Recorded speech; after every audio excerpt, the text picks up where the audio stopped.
Everyone. It is my great pleasure to be here this afternoon for a fireside chat with Siobhán Talbot. I never thought I'd get to say that, Siobhán, so it really is a pleasure to be here and to thank you for your time in agreeing to talk to us today about your own learnings and experience in leadership. So you're well known to everybody in this room and indeed, I suppose, all over the agri-food business world. So like I say, it really is our pleasure to have you here today. So I think there's no place maybe better to start than the beginning. And so Kilmagany, I worked in Callan for Jimmy Brett for a while, so there you go. Competition. I trundled down the roads in Kilmagany quite a bit, so I know that part of the country quite well. You often talk about your upbringing, your family, your parents as being sort of a hugely influential part in your life, and maybe I might ask you to start there. Of course, I'm delighted to be here with you all. Thanks, Karina. Yeah, I'm South Kilkenny born and bred, the daughter of a dairy farmer. Sadly, we lost Dad when he was very young. Well, he was young and I was very young. But my mum then was a teacher. So yes, I would say mum in particular, significant influence. I'm a middle child, and I sometimes forget the characteristics of a middle child. So I'm admitting to that now. I'm not even sure whether that's a good thing or a bad thing. Yeah. But I was a middle child, and very much rural Ireland. You know, I remember going with Dad to the Castlehale Creamery, which was just amazing when I think of how my own career developed over time. So rural Ireland and all the good aspects of that, just absolutely in my bones and blood. School locally, UCD, BCom. It was called the Diploma in Accounting. I think it's the Masters. Did that follow straight after the BCom? Yeah, right, straight after. I wasn't sure what I wanted to do when I did the BCom. I guess third level wasn't as usual as it is now. I had thought about teaching, but then I did the BCom, loved it. I had a really good, again, you know, my teacher in secondary school was so good. She was a brilliant commerce teacher, and she really influenced, I would say, my choice to go to UCD. Loved the BCom there, and then decided to do accountancy. I remember telling Mum that I was thinking of doing accountancy, and she, in a very non-pressurized way, said, well, you know, I know a young lad down the village, he tried it. I don't think he got there in the end, but he's doing grand, so give it a shot. So he did, and joined PwC, and very good. And you travelled then, you were with PwC and you went to Australia with PwC. How long did you spend out in Australia? Yeah, well, I was in a child of the late 80s recession, and we were chatting at lunch there, like that was a real recession in Ireland when I came out of college. My husband, I married Billy just when I was finishing in PwC. And he's a guard, so he's well retired now. But the two of us had a hankering that we would travel, and PwC were really, really good. They were very supportive. So they really effectively transferred me, brought me over to Sydney. So we spent 2 years there. Billy took a career break, and I joined the Sydney office. It's great to get that opportunity to travel, I think, earlier in a career, or else for a lot of people, as you know, hiring, they'll come into you, but then they want to go anyway. So we loved it, absolutely loved it. And we must have embedded it in our kids without really realising it, because they're just back from Australia, both of them, actually. Oh, very good. Yeah, so we loved it, loved Sydney, loved the experience, as you say, the age and stage probably we were sick of listening to all the stories about Sydney over the years. Okay, so into Waterford Foods then in 92. Yeah, and developed then obviously your career basically from then and Glanbia, and obviously to the heights of that. Yes. So maybe a few little pieces along the way, as in what did you go in to do in 92 when you joined Waterford Foods? So we came back from Australia. We had an intention to come down to the southeast again, but that was a longer term. Billy applied for a transfer, came through much quicker than we thought it would, and then an opportunity came Waterford Foods. So I joined to actually set up an internal audit function, which in 92, that was real open arms. Everybody wanted favourite people, audit. The internal audit. Absolutely. Yeah. But it was great, and I had the privilege really of being with Glanbia for 32 years. And the organisation as it is now, I couldn't describe the difference to the organisation it was when I started. So when I say to folk I was within one organisation and it was a massive privilege to be for so long, I would say there were really four different phases to the organisation. And so it felt like a different organisation over those years. And I would say when I joined it, the dairy industry probably didn't have a fantastic reputation for being particularly innovative, et cetera, et cetera. And that's just nonsense. It actually was. I mean, it had been so forward thinking before I ever came near it, and the team that I built. But it had always been so innovative about bringing the product off the island, recognizing we had to develop export markets. So finance was my thing. So I was part of the finance function from day one, progressed through Deputy Finance Director in 2005, Finance Director 2009, and then John Maloney was retiring, and I had the opportunity to be CEO 2013. In 2013. And I suppose of interest then, Siobhán, did you have a clear career goal? You're obviously ambitious, you're driven, did you say, I want to be here by X year, or by the time I'm 35 or 40 or whatever that might be? Or did you just, I won't say float along, because I don't believe that would ever be the case, but just take opportunities as they came to you? Well, there definitely was not a master plan. No, there definitely was not a master plan. I would say, to the extent there was any master plan, I loved finance. So when I joined, Michael Dempsey was Finance Director, Waterford Foods. Stephen O'Connor was there at the time. It was a great organisation. It was different. It was idiosyncratic in its own way, but lots of organisations were at that stage. But I did love finance. I always loved the strategic element of finance. So I loved the numbers, but I loved how you could apply finance to strategic thinking and where it might take an organisation. And so the master plan really would have been within the finance area. I also like the operational side of finance. Different finance folk like different things. I loved how you apply finance to drive business, to drive growth, to drive strategy. So I was in truth, I was very happy to reach the finance director stage in 2009. And I would have been very happy to be finance director. And then when John said he was retiring, and I had known the board, I was on the exec from 2000, so I had known the board of PLC and Co-op for a long number of years at that point. And when John said it to me, I was kind of a little bit, really? But he was great. He really then said to me, Siobhán, why are you asking why? You should be asking why not. And so I chatted with Billy at home, and got the green light. Got the green light, and away we went. Yeah, and in that, though, I think there was a very important period of your life, as I was doing a bit of research ahead of this, was you had a cancer diagnosis in 2010, which was not long after getting the finance director position. That's right. And now you get a diagnosis like that, and a few years later, then you're CEO. Yeah. So was that part of that, apart from John saying to you, Siobhán, I think you're, the right one for this job, but how did that? Yeah, no, I think it probably was, it's fair to say. So I had a breast cancer diagnosis in 2010, had chemo, had all of that. And I probably looked at that as an element of, there was a project element to that I was going to do this as a project. Now, I was lucky, and I will always thank Glanbia, because it was actually a work health check that found the issue that I had, and I would be eternally grateful for that. And I was lucky then that the diagnosis or the prognosis was good, pretty good as I was going through it. But I think like all these things in life, it does alter your perspective, and it was kind of, why wouldn't I try this? I'll give it a shot. Yeah, I think maybe you got a little bit more philosophical, actually. And I remember John saying to me, give it a shot. Like, if it doesn't work out, it doesn't work out. You dust yourself off. And I absolutely loved it. So I'm grateful to him too. Very good. Yeah, and having good people around you and supporting you, I think, is really important. And we'll come back to that. I know from meeting you previously and reading about and hearing your interviews, the idea of being a woman in business doesn't sit very well with you. And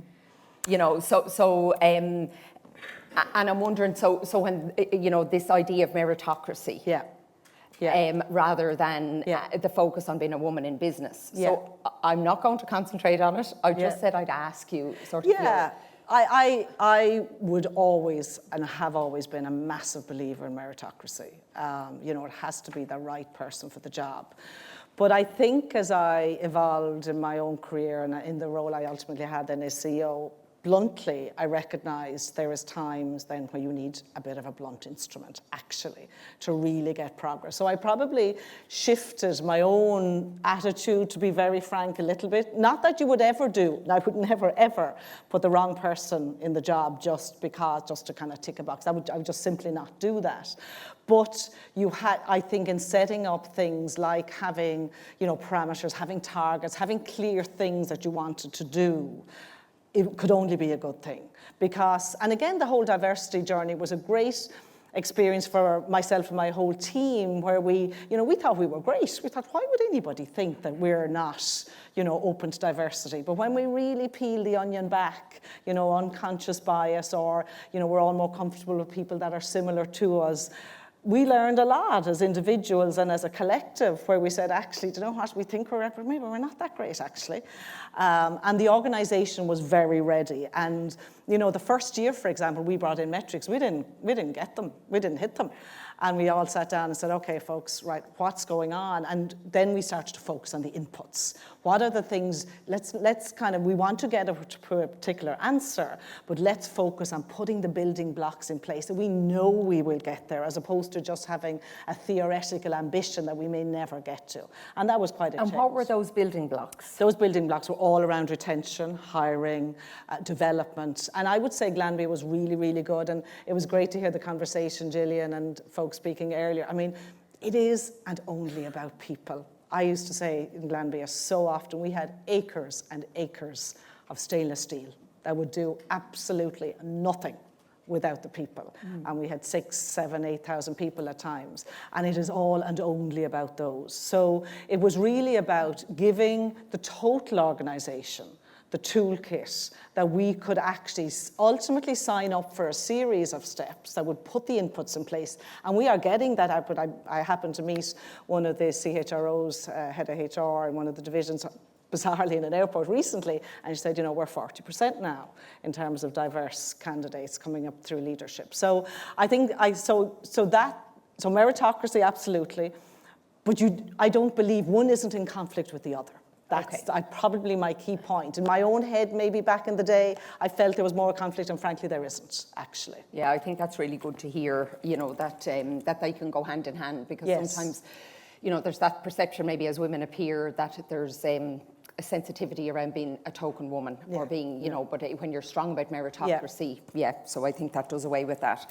So you reach the highest levels in an organisation, and your leadership skills obviously brought you to that. So I suppose then in terms of leadership, maybe in terms of describing yourself or what you would consider are key leadership skills. Yeah, it's a great question. And I with all the respect to the many, many people who've written tomes about it, I think there's no right answer. There's probably some wrong answers.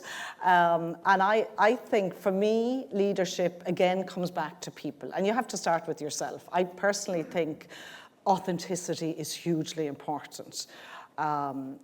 Respect is hugely important. I would never ask people to do things that I would not do myself. Everybody is really important in the organisation. Communication was touched on earlier. There's kind of core tenets. But if you think, again, I think somebody said earlier, not to overcomplicate things, actually. It is all about people. What makes you tick is probably going to make others tick as well. So if you give people, if you empower people, if you have a good organisation, you start with the vision. It is really important to, that you join an organisation that you love, and that does embody values that are important to you. In 2015 in Glanbia, we'd often had vision and purpose and values, but in 2015 we specifically did a body of work to really make them live and breathe. And the organisation loved it. And we put respect as one of our core values, not because it was dreadful in the organisation, but it wasn't as good as we thought it should be. When we did our first all of organisation survey prior to doing that work, we got some great feedback, and we got feedback of things we wanted to change. So I think if the organisation embodies it, brings it into the values, then what we did from that was we put leadership behind the vision of the organisation and the values of Glanbia. We put some leadership traits, and they were really basic.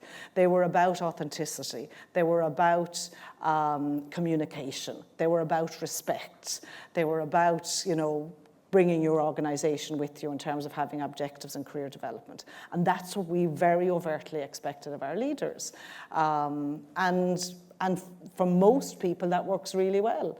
For some, it doesn't. Well, then they're better in a different organisation anyway. Yes, more suited elsewhere. Exactly. Okay, so those ambition and drive and respect and resilience, and did you look for those in the team around you?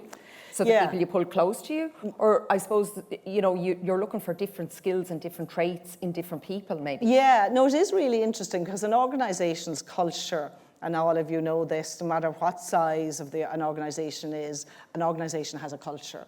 And that culture is a living, breathing thing. And that culture is nurtured through then the embodiment of the vision and the values. And I think almost over time, you get people into the organisation that embrace that culture. And then it just becomes a marvellous, self-fulfilling piece. And so yes, undeniably, when we were hiring, not that you're not going to get into every little nitpick, every piece, but it comes out very quickly if you're hiring somebody and they're meeting people in the organisation. Cultural fit is important. And so you do that piece, but your other test, which is very valid, is you don't want a whole element of sameness either. The whole nature and the whole ambition of diversity is to bring in that alternative thinker. So I was very fortunate. I had a great team. We had grown up a lot together. I mean, Brian that runs Nutritionals, he was my first hire back in '93. So we knew each other very well. But as a CEO, I was very conscious though too, to also bring people in who would bring more characteristics to the team.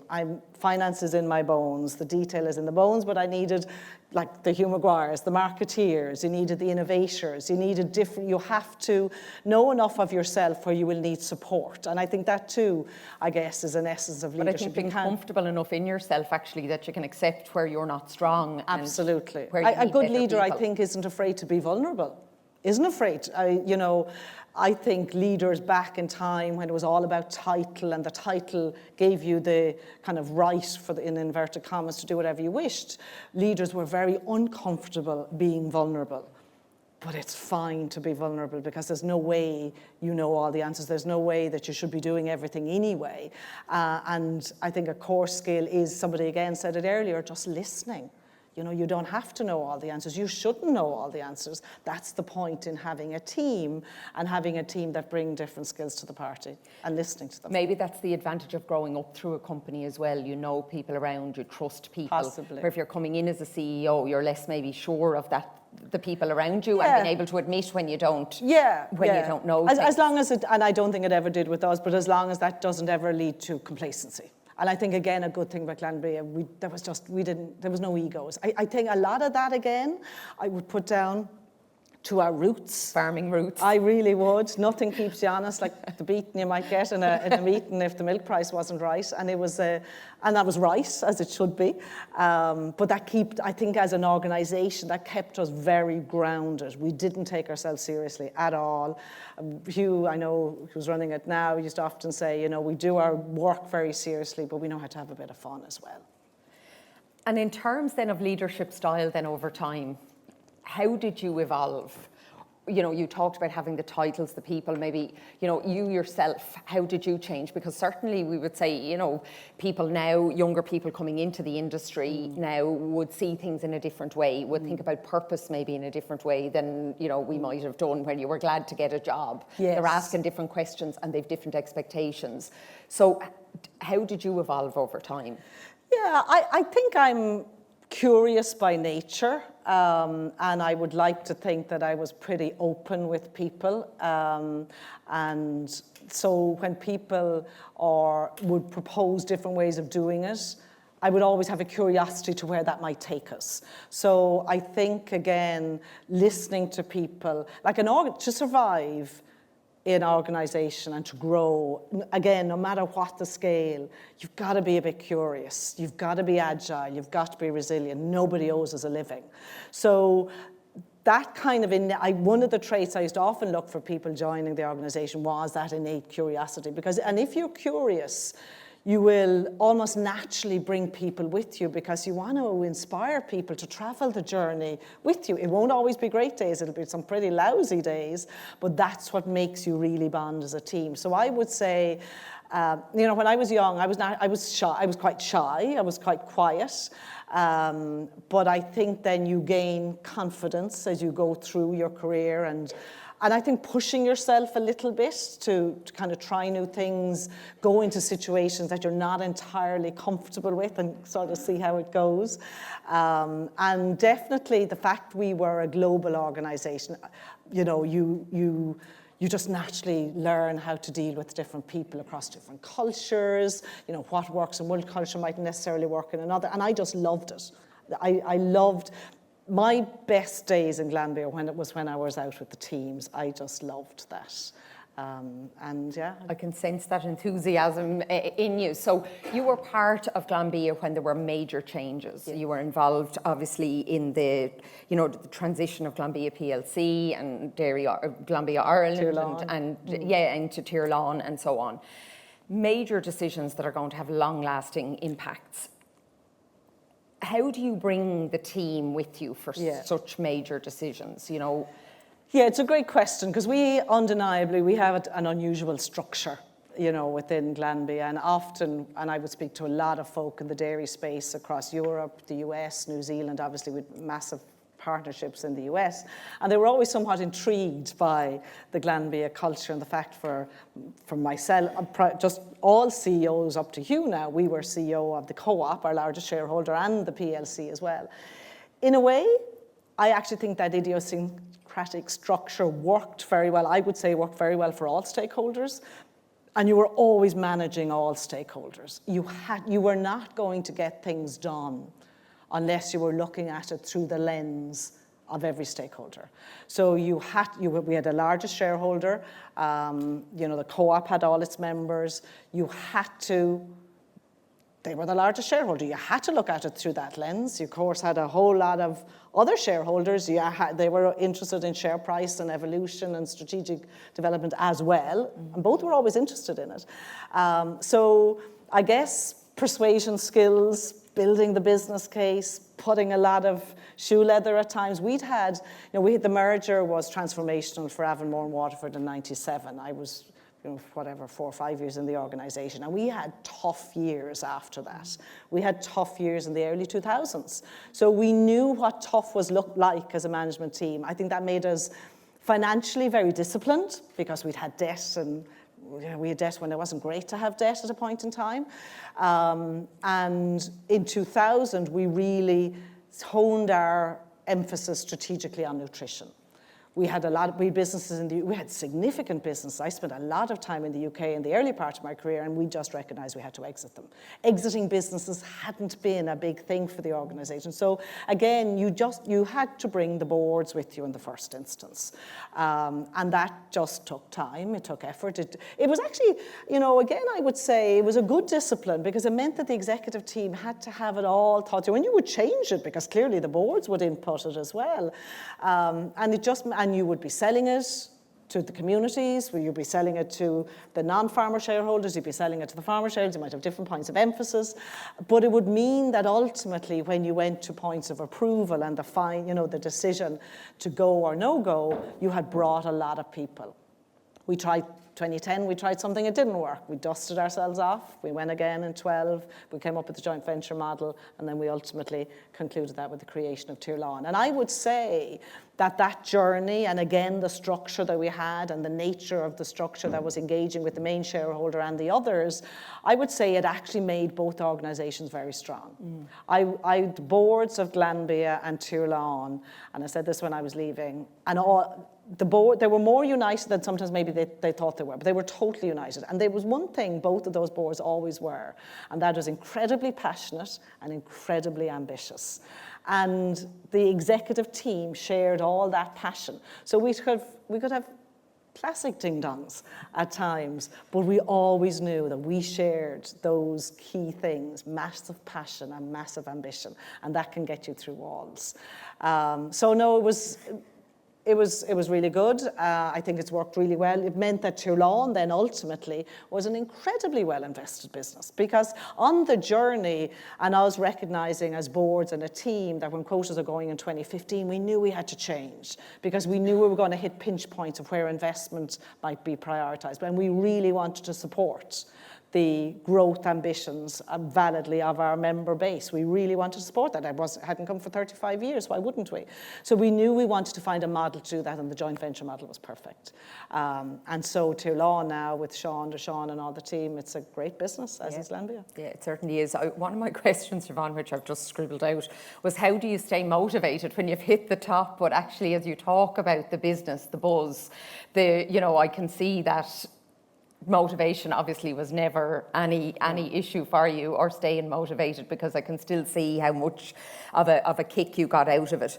In all the challenges that you went along, that you talked about the difficult days as well as the good times that you had.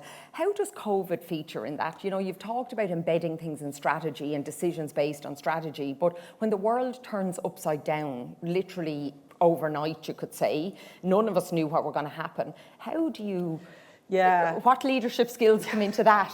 It's a great point. We all joked, we all had these wonderful risk assessments, risk analysis, the top 10 risks, the top 20 risks. Nobody had a global virus on any risk sheet. And I guess, what doesn't kill you makes you stronger sometimes. And COVID was a real test. But again, I think as a team and an organisation, we had known tough times. We had a really tough 19 in Glanbia. We had 10 years of double-digit growth up to 19, and we'd had a tough 19. And actually, in a funny way, because performance had been a bit tough, we had set in place a lot of things that we knew we wanted to change in the latter part of 19. So when COVID hit, we were already starting to do things that actually served us well. I would just say full credit to the full team of Glanbia. We were fortunate in that we were an essential industry in all of our regions, so we could keep running. We were really, really conscious. So number one thing that was important to us through COVID, and it was the only thing through the whole thing, was health and safety. We went beyond government protocols in our sites in the US and here in terms of keeping our people safe. We felt very strongly about that, I think rightly so, because if you were a guy or girl going into Clovis, New Mexico, or going into a plant in Kilmeaden, and folk like me were fortunate enough to be sitting at home and people didn't know how this virus was going to evolve, we were very, very, very conscious. So we straight away put in, steering groups, and we were on the phone literally all the time about keeping people safe and well. And I would say, like many organizations, technology, we were probably all globally fortunate that technology was as advanced as it was. I think, unfortunately, the outcomes for patients would have been worse, businesses would have been much worse. But I would say within a week, we had a rhythm. Because we were a global organisation, as a senior leadership team, we were probably fortunate enough that we were used to dealing remotely with the businesses across the globe, so we had that. And frankly then, as we did in Glanbia, we just got up and got at it. It was another thing, you just get going. And, the business ultimately did reasonably well, like the ingredient side was doing well, branded was a bit tougher in 20, and we drove on very strongly. So the minute, I would say as a team, COVID was navigated well, and we just rocked on then the minute we got an opening as COVID opened up. And that was an exceptional period, but in the general run of it, when you are so busy and there are so many aspects of a business and so many people looking for your time, how do you then, in that position, distinguish between the urgent and the important? I would say I wasn't great, actually. I joke sometimes because there was so much stuff going on in the organisation at some of these points in time, and I could be on the phone late at night, and obviously there was Glanbia Ireland as it was, and PLC, and I was probably giving out about something, and I'd put down the phone, and I'd be giving out, and Billy looked at me and said, "But I love it," and I said, "Sure I do, but still, So I love to garden, probably, and I'm an avid gardener now in retirement, so that was probably my thing. I have 2 kids, well, they're not kids anymore, but when I wasn't working, that was always going to keep me amused. But honestly, again, when somebody asked me this, back over the years, I always felt I should be saying, well, I've run 20 marathons and I climbed Mount Everest, but actually, no. I just like to garden, and I like to chill out at home.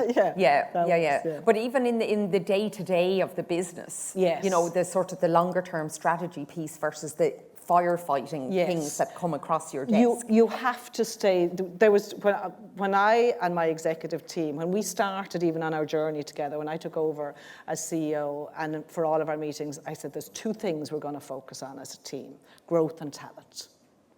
So everything really was looked through that lens. Yes, there would be fires that might need to be put out, but there was people to put out the fires. I didn't need to be in the middle of every fire. But we would focus as an executive team on growth and talent. And that was really the priority. And the reality is, as CEO, you're always on. You're always thinking about it. I was saying to Michael Berkery earlier, it was only when I retired I realised how full on the mind is actually when you're working. I was in London with my husband and we were doing the classic touristy thing, and I said, oh my God, it's the first time I've actually been a tourist because my head isn't full of 40 other things. But I think prioritisation just becomes, you all know it here in any business, you've got to prioritise. You can't run after everything because if you don't, you're just going to fall asunder. And that's, I think, having the team, a good team around your team that you trust. And you have to leave them at it then. Yes. Leave them at it. Looking back then, after such a stellar career, and we might ask you at the end, what's next, but what would you change? Gosh, I think what I said, I used to do a lot of work with graduates when they came in, and I think if I was back again for myself, I probably might have been a little bit easier actually on myself in terms of that work-life balance piece. Now, I loved, sometimes, I think I loved it so much, I was kind of so into it, it was 24/7. So what I used to say to the graduates, I would encourage folk is just don't forget almost that bit of downtime. But in terms of changing, there'll always be acquisitions. God, that would have been really good, and we just missed it. We were the second bidder or whatever.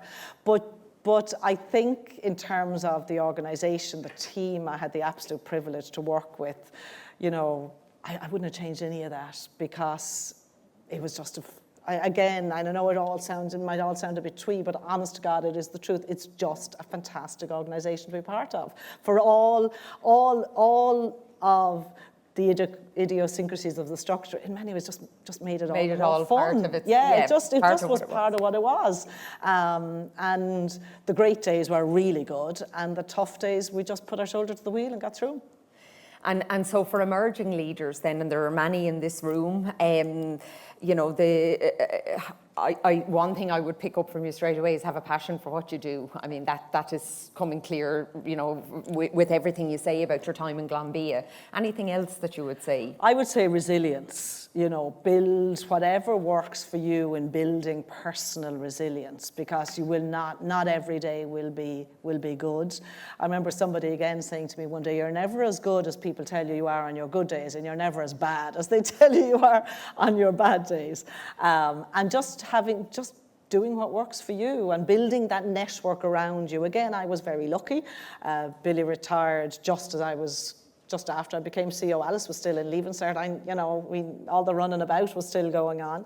So I think having that, recognizing that you're going to need supports, be it in your home life or in your business life, and leaning into those. And as I say, just not being afraid to be that bit vulnerable, actually, and seeking help. There's a lot more conversation now about mentoring, about support. I think organisations are so much better at it, and people are having much better quality development conversations. It didn't exist when I started, 30 odd years ago. But so I would say to folk, lean into those. The support is there. You will find, even if your boss is having a cantankerous moment, you'll find that people actually do want to support you.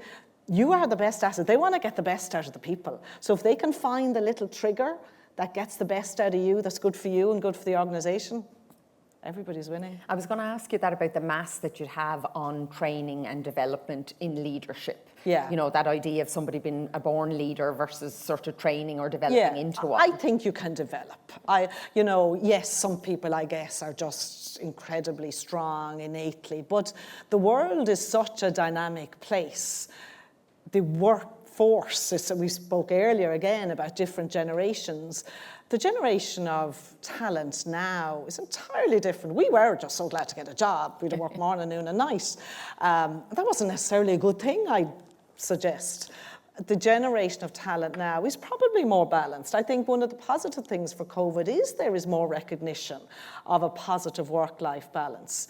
So leadership is very different. You know, a name over a door does not give you the right to be a leader or a good leader anymore. You have to continue to learn leadership skills. And so I would be, yes, a big, and that's not necessarily going to big fancy courses, it's talking with people, you know, engaging. I think you'll find your own path, I think. But there are some, I'd say, core tools that you can employ. That you can learn over time. And that you can learn. Yeah, fantastic, Siobhán. We're not quite finished yet, but I'm going to open it to the floor for some questions. I'm sure there's lots of interest in what you're saying. And I suppose before I do, I'd ask you, you know, you had 10 years as CEO. You know, you're coming into from 2013 to 2023. Why the decision at that point to step down when you're obviously still loving this and the buzz and the motivation and passion is there? Yeah, like a lot of things, it's pretty straightforward, really. I hit 60 and I had promised that when I hit 60, I was going to take a different change of pace. I promised myself and my long-suffering husband and my 2 other children that I was going to have a change of pace. And so I did.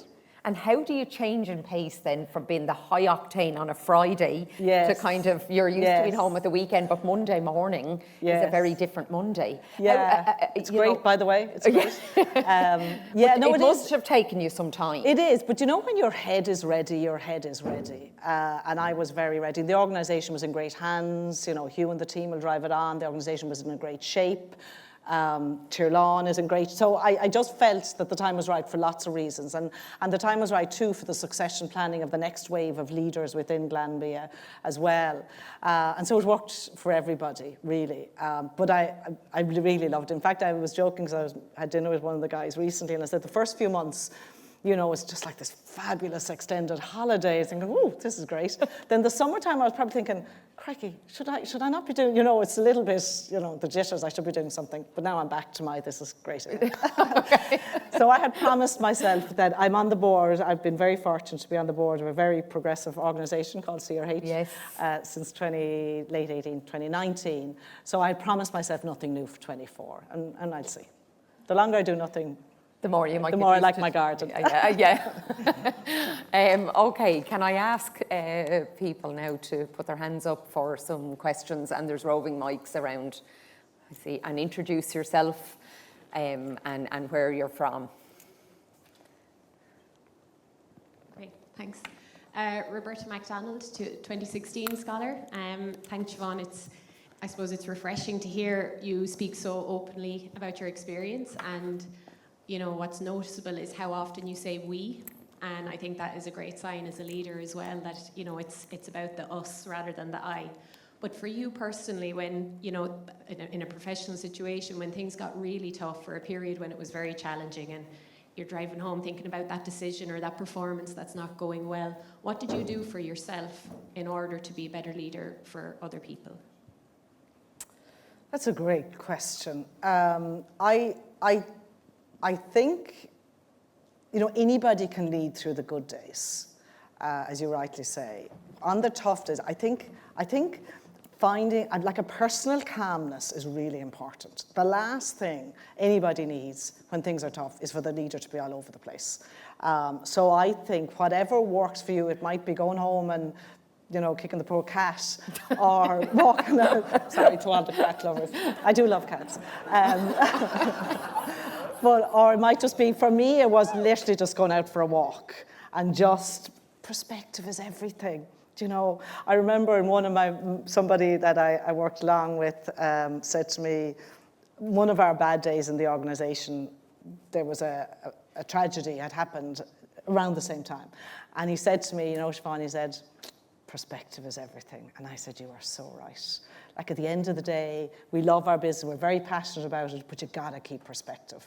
And if you stay calm, keep perspective and work the problem. Just literally then sit down and say, right, let's all just stay calm here. We've got to come out, because there's no time in life, or there's no business of any scale that won't have a bad day.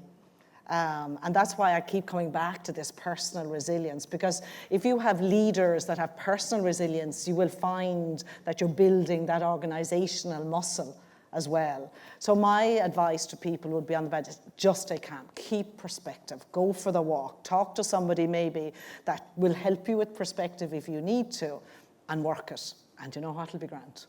It'll be grand, yeah. Very good. Next, and a question up here in the front.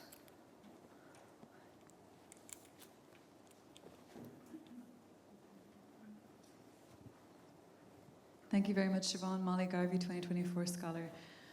More of a technical question. In PwC, the place where you cut your teeth, was there a cooperative element? If not, what was that transition like, moving from a non-cooperative workplace, or where you had to answer to a cooperative, into a cooperative workplace, particularly from a financial perspective? It was very different. Yeah, it was very different. I suppose, well, a few comments. Organisationally, it was very different, clearly. PwC, was the large finance organisation, an awful lot of processes, a lot of rhythms. Was it Gillian earlier? She'd have loved it. She said she loves processes. And, very defined everything, very defined kind of work plans, very defined progression. I'd had the same in Australia, very defined.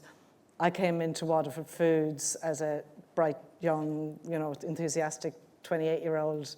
It was not like that at all. It was just different. But that difference was a good thing. And again, I would say for that stage of my career, in terms of learning, you can't learn better than just on the job. And I just, it was a bit of, oh my God. I think my first day, if you'd said to me my first day I was going to be there 32 years later, I would have said, no, but you learn, again, coming back to those things that are a little bit outside, it was way outside my comfort zone. I was from only up the road, but still, it was very different. But finance is a language that transcends all industry. I am a big fan, I guess, of the qualification of finance for that very reason. Even in the sector I'm involved with now, it transcends sectors, it transcends industries, and it's I guess it's its own language. So the finance function of Waterford Foods wasn't any different, because it was a professional finance function. The organisation might have been somewhat different, but the finance function wasn't, and that was where I was cutting my teeth. So different, but different, I would say, in a good way, and therefore a great learning. Thank you. Question, Mary. Mary Webb, 2004 Scholar. Thank you very much for your honesty. It was really refreshing. I just want to ask you about inspiration. When you have a group and you've looked at all the decisions, how do you motivate? How did you motivate or inspire people that place in the fence is where we're going?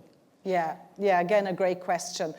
I think clarity of what it is you're about is really important. Knowing your end goal. What is it we're trying to do here? And there may be multiple steps even to achieving that goal. And lots of things, even in Glanbia, we knew what the end goal was, but we had to be agile on the journey. And there might be 2 or 3 different stages to getting there. And I think if as a leader you articulate well what that ultimate destination is like, you can bring people on the journey with you. So communication, again referenced earlier, communication is huge. Build the story, build the goal. Our purpose that we created in 2015 was to deliver better nutrition for every step of life's journey. So it was and I used to say to folk, what better organisation to be part of than nutrition? I mean, look at the roots we had, look at the stories we could tell that would inspire people. And then, when I come back to my growth and talent agenda, they were hand in glove, because if the organiser, everybody wants to be on a winning team. And most of our days we were winning. So you were building a natural, enthusiastic group then, and it's a wonderful self-perpetuating wheel that you get people going. So I think again, communication, shoe leather, just out there, whatever form of communication. There's more efficient ones now with technology enabled, but bringing people on the journey and explaining to them why. And then my final part would be tell them the part that they play on that trip. That every role is really important. It's not just the person, anything that happened in Glanbia was not Siobhán Talbot by any stretch of the imagination. It was about the people who every piece of that jigsaw, every piece mattered, because you were only ever going to be as good as your weakest link. And if your weakest link was going, well, then the whole thing was going to topple over. And I think when you set out the vision, set out the strategy of how you were going to get that vision executed, and then talk to people about what part they would play, it's hugely powerful. Again, somebody referenced earlier, keeping it simple. We don't need to overcomplicate it. And I think that can be very powerful. Thank you. Mary Delaney. Yeah. Thanks very much. Hi, Mary. Great. Can you hear me? I can. Yeah, great discussion there. I'm really enjoying it. There's one part of your career that I'm curious about, because I was an employee of Glanbia at the time when you stepped up from finance director to CEO. And I recall I worked in agribusiness at the time, and we were brought to a town hall meeting, and this was new language to us in Glanbia agribusiness. And when we heard that the finance director was stepping up to CEO, I suppose there was an element of apprehension among us before that meeting. I can say that now clearly. But what really resonated with all of us afterwards, which I think was very interesting, was how personable you were, how you related to us, how we felt that you were one of us. And it was really, you nailed that town hall meeting. I can say that to you now, whether it was said to you at the time. But I'm curious, did you have to do a lot of preparation? Because it's a different skill set in some ways, particularly around the people, and you were managing a huge team of people now when you stepped up from finance director to CEO, or what preparation or what new skill sets or what skill sets had you to hone in on for those town hall meetings and beyond? Yeah, no, thanks, Mary, and it was great when you were in Glanbia. Everything you do is going to emphasise a different skill. I had worked very closely with John Maloney, on the exec for a long number of years. I'd been deputy with Jeff, and then I was John's finance director. And I'd always liked, as I said earlier, what I'd call the operational side, the strategic end of finance. I'd always liked that. So I'd spent a lot of time in the businesses already. They knew me out in the businesses, and that was really good. So I wasn't just kind of dropping in from the sky. And the thing I used to joke, while I would love my marketeers, and I'd love my developers, and I'd love my innovation people, I'd always say, guys, it always comes back to the numbers. And so that finance background was always kind of important. They were afraid, Siobhán. Yeah, exactly. The guys, come on. So I suppose I always really enjoyed meeting the people. So I think to your core question, Mary, was just, I guess, finding the rhythms that work for me and for the organisation. And yes, the forums would be bigger. Yes, you'd have a different opportunity. But to your point of the organisation as it was then, a big part of the work that we did on the purpose, vision and values was to find that banner where the folk in agri absolutely would feel as part of Glanbia, as the razzmatazz that were developing under Optimum Nutrition at the time. And that banner did that. So part of the work in going out to the town halls, a little bit to that earlier lady's question, was to inspire everybody. This was a banner for everybody, and every part of the group was equally important in driving forward the whole. So that was my kind of the core thing I was trying to achieve at that time. Very good. Yeah, question up here in the front. Siobhán, Kevin Toomey down here. Oh, sorry, Kevin. No problem. So you were chief executive of two companies at the same time almost. So in terms of the KPIs or your shareholders, your PLC shareholders and their expectations, were they a different set of KPIs to what your cooperative KPIs would have been, where members were looking at maybe short-term monthly milk price? Yeah. Or how did you balance that? Yeah. As you developed along your own career path? Yeah, it's a great question too. And again, that was part of, for me, to be very frank with you, that was part of what made it interesting, but that wasn't always bloody easy, I have to say now. So yes, of course, the priority. ultimately the priorities were aligned, but people maybe didn't always see that, because a strong organisation was going to be good for everybody. But to be fair, there would be certain stakeholders that would want to play a different short. So I used to talk about the short game and the long game. And if we were getting kicked around the place because the relative milk price wasn't great, we had to play a good short game to be given the license to play the long game that we wanted to play, which was driving forward the whole organisation strategically. So I would say on the anvil of a lot of discussion and a lot of debate, we made those twain meet. The board, I had the privilege of working, I worked with 7 chairmen over my time. And a little bit to my point earlier, while out in the world, people mightn't always have seen it as clearly as we felt, or hoped we were articulating it. We were always like, we knew we had to play the short game, but we also knew, and I would say myself, in all my time in the dairy industry sometimes focused on, I would argue, too much the short game. I think it's in a really good place now, because I think I think the structure of the industry now and how that's evolved over time is allowing the organisations to play both those games for the benefit of all stakeholders. But part of my job of work at times was to bring people with me, but not hostage the ultimate success of the organisation by overplaying one or the other. Because to be fair, we had to be respectful of farmers rightly wanting the best price they could get for their produce. And that was the job of work. That's what made it really interesting, I guess, because I might go from a farmers meeting in Ballinaboula and the following day I'd be in, Fidelity in London talking about the strategy of the organization. And it had to work for both. And I think ultimately it did, actually.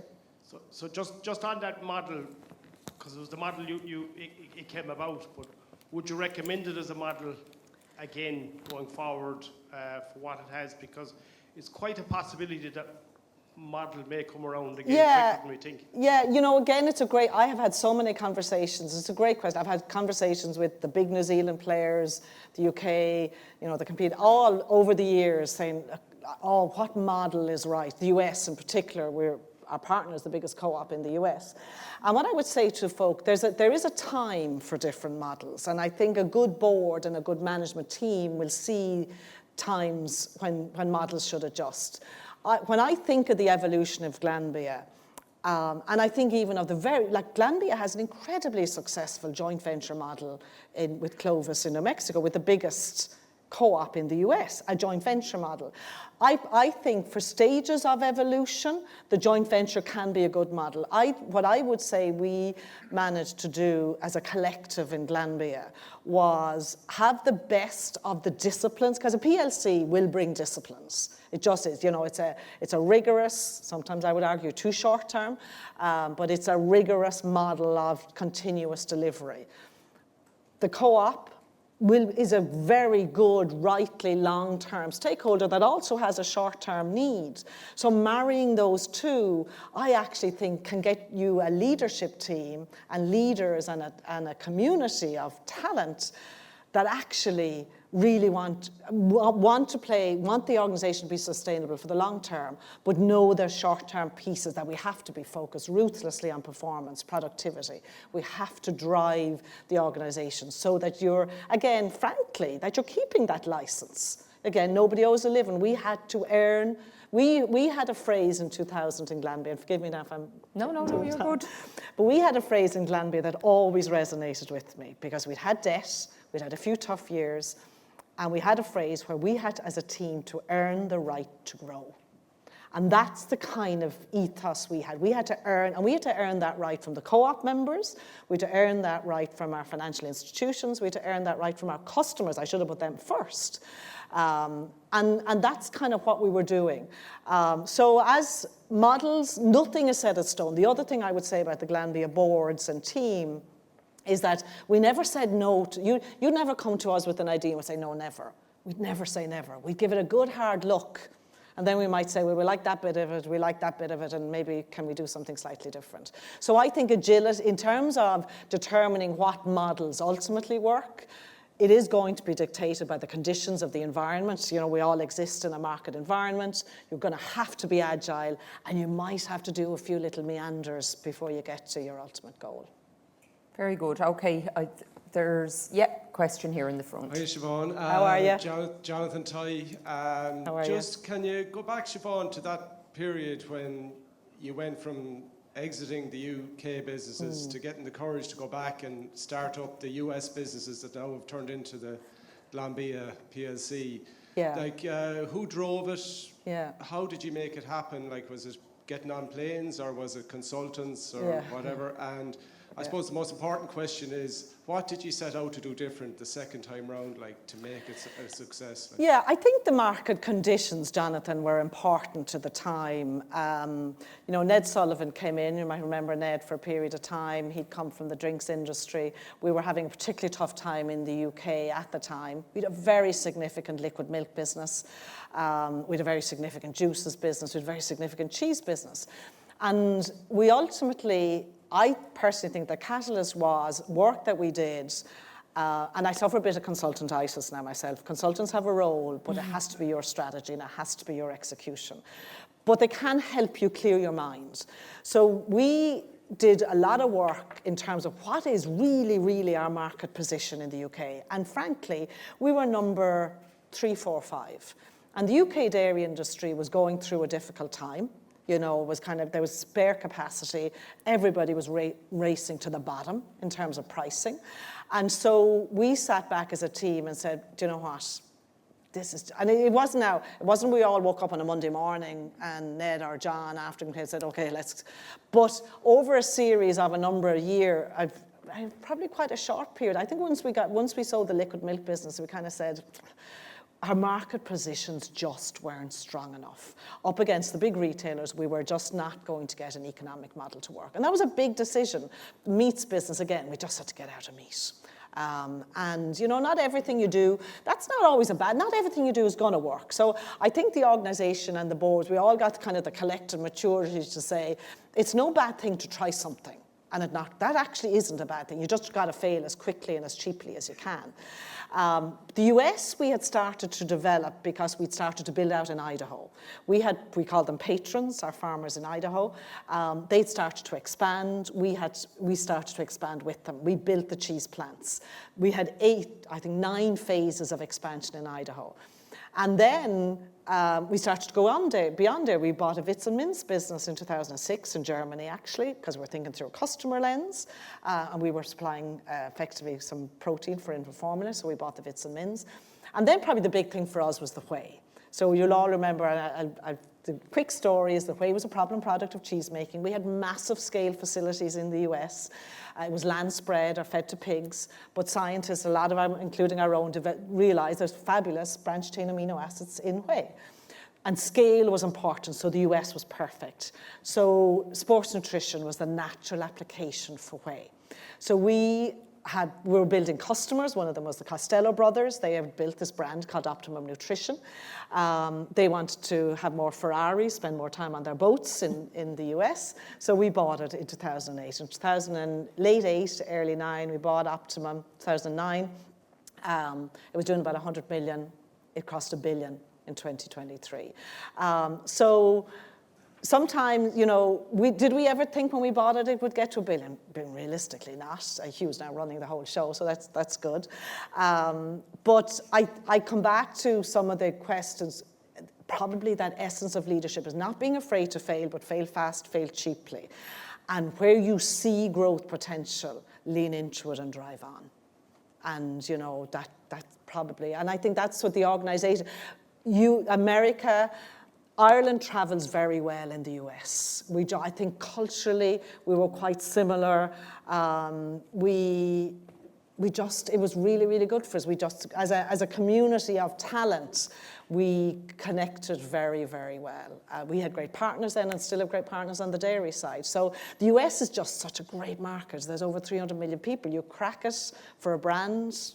It's never easy now. I wouldn't suggest. I'd say the next 4 years might be a little bit less easy also. You work with everything. You work with all landscape is always changing. You work with it. Very good. Any final question for Siobhán? Catherine is over here. I can't say no to you, Catherine. Siobhán, thank you so much for your very open and candid discussion today. I just have a very simple question, and it is, what's next for Siobhán Talbot? Her garden, Catherine, her garden. No, I have had the privilege of having a remarkable career with Glanbia. As I said, I committed to myself and my nearest and dearest, nothing new for 24, and it might be nothing new, it might be something, we'll see. We'll see. We're not going to get anything out of that question, I think. Very good. Okay, Siobhán, we could talk all day, and you Very can see welcome. from the interest in the crowd, you know, it's been such a privilege to have you, No, to thank hear you. from you, and as Catherine said, how candid and how open you were in the conversation. So if we can show our appreciation for Siobhán. Thank you very much. Oh, thank you.